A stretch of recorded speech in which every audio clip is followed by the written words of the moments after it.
ایک دفعہ کا ذکر ہے۔ ایک چھوٹے سے گاؤں میں دو پڑوسی رہتے تھے۔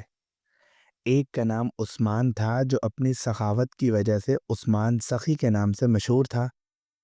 اس کے دروازے سے کوئی بھوکا نہیں جاتا تھا اور وہ ہر کسی کی مدد کے لیے تیار رہتا تھا۔ دوسرا پڑوسی قاسم تھا جو قاسم کنجوس کے نام سے جانا جاتا تھا۔ اس کے پاس بے شمار دولت تھی، لیکن وہ اپنے ہی ہاتھوں سے 1 روپیہ بھی خرچ نہیں کرتا تھا۔ وہ ہمیشہ کہتا تھا کہ ہر مشکل وقت کے لیے پیسے بچانے چاہیے۔ ایک دن دونوں کو قریبی شہر میں ایک تجارتی میلے میں جانے کا موقع ملا۔ عثمان کو کچھ ضروری سامان خریدنا تھا اور قاسم کو اپنا مال بیچنا تھا۔ عثمان نے قاسم کے ساتھ سفر کرنے کی پیشکش کی۔ قاسم نے فوراً ہاں کر دی۔ سوچا کہ اس سے اس کے سفر کا خرچہ بچ جائے گا۔ سفر شروع ہوا تو دونوں نے ایک اونٹ پر اپنا سامان لادا اور چل پڑے۔ 2 دن کے سفر کے بعد ایک صحرا آیا۔ دن میں سورج آگ برسا رہا تھا اور رات میں ٹھنڈ ہڈیوں تک اتر جاتی تھی۔ عثمان نے اپنے ساتھ کھانے پینے کا بہت سا سامان رکھا تھا، جبکہ قاسم نے صرف چند خشک روٹیاں اور ایک چھوٹی بوتل میں پانی رکھا۔ اس کا خیال تھا کہ زیادہ سامان اٹھانے کا کیا فائدہ جب راستے میں چشمہ اور سرائے ہی مل جائیں گے۔ پہلے دن تو سب ٹھیک رہا، لیکن دوسرے دن قاسم کی روٹیاں ختم ہو گئیں اور پانی بھی۔ اسے بھوک اور پیاس ستانے لگی۔ عثمان نے دیکھا تو اپنے تھیلے سے کھجوریں اور پانی نکالا اور قاسم کو دے دیا۔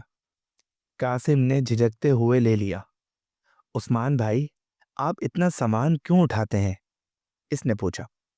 عثمان مسکرا کر بولا، سفر میں ہر کسی کی ضرورت پڑ سکتی ہے، اپنی بھی اور دوسروں کی بھی۔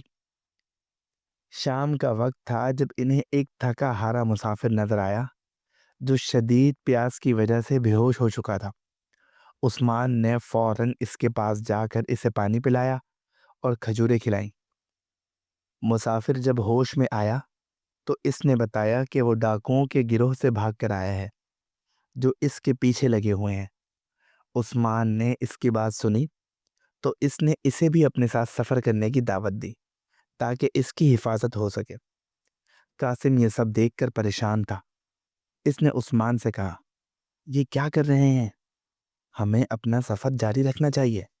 کسی اور کی مصیبت اپنے سر کیوں لے رہے ہیں؟ عثمان نے جواب دیا، اگر ہم اس کی مدد نہیں کریں گے تو کون کرے گا؟ زندگی کا اصل مقصد ایک دوسرے کے کام آنا ہی تو ہے۔ قاسم چپ ہو گیا، مگر دل ہی دل میں فکر مند تھا۔ رات کی تاریکی میں تینوں ایک درخت کے نیچے سو رہے تھے۔ اچانک انہیں قدموں کی چاپ سنائی دی۔ قریب ہی کچھ سائے تھے۔ قاسم کا دل زور زور سے دھڑکنے لگا۔ عثمان نے قاسم سے کہا، گھبراؤ مت، چپ چاپ سو جاؤ۔ صبح جب ان کی آنکھ کھلی تو وہ حیران رہ گئے۔ ان کے چاروں طرف کچھ مسلح افراد بیٹھے تھے۔ عثمان فوراً ان کے پاس گیا اور کہا، کیا ہم آپ کی کوئی مدد کر سکتے ہیں؟ ایک سردار آگے بڑھا اور مسکرا کر بولا، ہمیں تمہاری مدد کی ضرورت نہیں، تم ہماری جان کے لیے بہت اہم ہو۔ قاسم کا چہرہ زرد پڑ گیا۔ اسے لگا کہ یہ ڈاکو ہیں اور اب ان کی خیر نہیں، لیکن سردار نے اس مسافر کی طرف اشارہ کرتے ہوئے کہا، یہ ہمارا بھائی ہے جو ہم سے بچھڑ گیا تھا۔ ہمیں لگا کہ وہ ڈاکوؤں کے ہاتھ لگ گیا ہے، لیکن جب اس نے ہمیں بتایا کہ ایک شریف اور سخی آدمی نے اس کی جان بچائی ہے تو ہم تم دونوں سے ملنے آئے۔